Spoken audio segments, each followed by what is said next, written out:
नूरपुर में आम जनता द्वारा नूरपुर के मातृ शिशु अस्पताल की दीवार के साथ अवैध निर्माण के विरोध में नूरपुर एसडीएम को तथा नूरपुर तहसीलदार को ज्ञापन सौंपा। ज्ञापन में उपरोक्त निर्माण खसरा नंबर 133 में किया गया है, जिस पर माननीय उच्च न्यायालय में 2017 में एक ऑर्डर के द्वारा रोक लगाई गई। अनाम भी माननीय है और ये मामला उच्च न्यायालय में विचाराधीन। निर्माण पुनर्तः गैर कानूनी है और इसे जल्द से जल्द तुड़वाना अनिवार्य है। अगर ये निर्माण न तुड़वाया गया तो ये और भी जमीन पर कब्जा कर सकता है। हिमाचल प्लस उसके लिए जसूर से सचिन शर्मा की रिपोर्ट।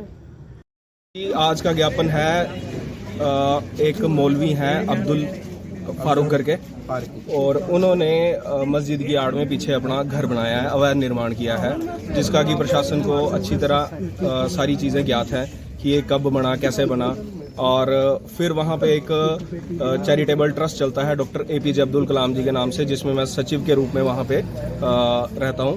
तो अब जब समिति ने उनको पूछा गया कि भाई साहब ये जो अवैध निर्माण है ये आप किसको पूछ के कर रहे हैं, तो बोले कि आपको कोई हक नहीं है पूछने का, और ये हक सिर्फ अपने SDM और जो भी है प्रशासन पूछ सकता है। पर मैंने एक जागरूक नागरिक होने के मतलब रूप में मैंने हमारे पार्षद प्रवेश जी को उस दिन सूचित किया कि भाई साहब ऐसा है कि यहाँ पे अवैध निर्माण हो रहा है, तो कृपया करके आप इसको देखें और इसका जो भी एक लीगल कार्रवाई कानून के रूप में जो होनी चाहिए वो इस पर करनी चाहिए।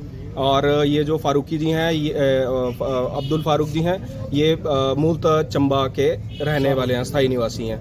और जब इनको पूछा जाता है कोई भी चीज़ को लेके, तो ये अभी भी जैसे हमने समिति की बैठक के लिए इनको बोला कि भाई साहब समिति की बैठक करो जल्दी से जल्दी, ताकि आगे की रूपरेखा तय कर पाए, तो ये 3-4 दिन से मना कर रहे हैं कि आज करते हैं, कल करते हैं। इतना बड़ा इशू होने के बाद भी ये बैठने के लिए तैयार नहीं है, तो हम क्या अपेक्षा करेंगे इससे। तो आज हमारा हिंदू समाज और आम समाज सारा इकट्ठा हुआ है कि इस विषय को लेके अब सभी जागरूक हो चुके हैं। और बाकी कुछ रेवेन्यू रिकॉर्ड में कुछ चेंजेस किए गए हैं सरकारी अधिकारियों द्वारा, वो हमारे फैक्ट एंड प्रूफ सारे हमारे पास हैं। संजय जी इसका ज़्यादा इनको ज़्यादा टेक्निकल चीज़ें इनको ज़्यादा पता हैं, तो ये आपको कुछ चीज़ें और ज़्यादा अच्छे से समझा पाएंगे। हमारा पुराना नंबर ओल्ड नंबर 21 है। 21 का 5 कनाल 15 मरले जगह थी इसकी। ये 3 कनाल 15 मरले पर बाबा बाबूराम उर्फ चेला रही है, जो पंडित थे, उनकी कास्ट लगी है रेवेन्यू गार्ड में 1967-68 से लेकर 87 तक, 2/11/1987 तक। 2/11/87 को एक ऑर्डर आए LORN ने, उन्हें ऑर्डर किए। उसमें जो टोटल रकबा बनता था 1440 वर्ग मीटर, उसमें से 1200 वर्ग मीटर को कर दिया उसने इस्लाम, बाकी 148 वर्ग मीटर बचाकर उसको कर दिया गैर इस्लाम। जो मुद्दा, सारा मुद्दा ये कोर्ट में है, मैटर अपना कोर्ट में चला हुआ है। इनके अलावा इनका मालिक हक नहीं है, जो मालिक है बिना लाटशुदा है। एक कास्ट लगाई हुई है ना अपनी 132 पर और 133 पर, जिसमें 133 में कोर्ट के ऑर्डर है, स्टे है, कोई भी काम नहीं हो सकता उस पर। बाकी आगे देखो, सारी घटना का संज्ञान ले, नहीं तो ये भी आने वाले समय में जैसे संजौली हुआ वो बनने वाला है। क्योंकि एक आदमी अगर धिंगा मुश्ती करेगा, बदमाशी दिखाएगा, तो बाकी चूड़ियाँ तो पहन नहीं रखी हैं, है ना, वो फिर प्रशासन के लिए कल को दिक्कत होएगी पैदा। क्योंकि लोग जो भी चल रहा है उससे लोगों के मन में दुख, और ये तो है ही है कि एक आदमी सारों को सबको पीछे लगा रहा है।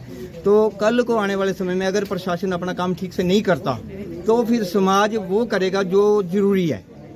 फिर जो लातों के भूत हैं वो फिर लातों से ही मानते हैं, बातों से नहीं मानते, वो उसके लिए समाज तैयार है। अशोक जी, अभी जो पीछे हमने देखा है के लिए पहले ही सरकार प्रयास कर रही है। वक्फ बोर्ड बिल्कुल गैर कानूनी संस्था है। कांग्रेस ने अपने सुख के कारण से वोटों के लिए इसको पाला हुआ अभी तक, है ना, नहीं तो 23% इनकी आबादी थी देश आज़ाद होने से पहले। 27% हिस्सा इनको दे दिया गया है देश का काट के, है ना, और यहाँ इनको रहना है, ये भी रहें, लेकिन हमारे सिर पे मूंग दलने वाला काम ये बंद कर दे, नहीं तो इनको भुगतना पड़ेगा।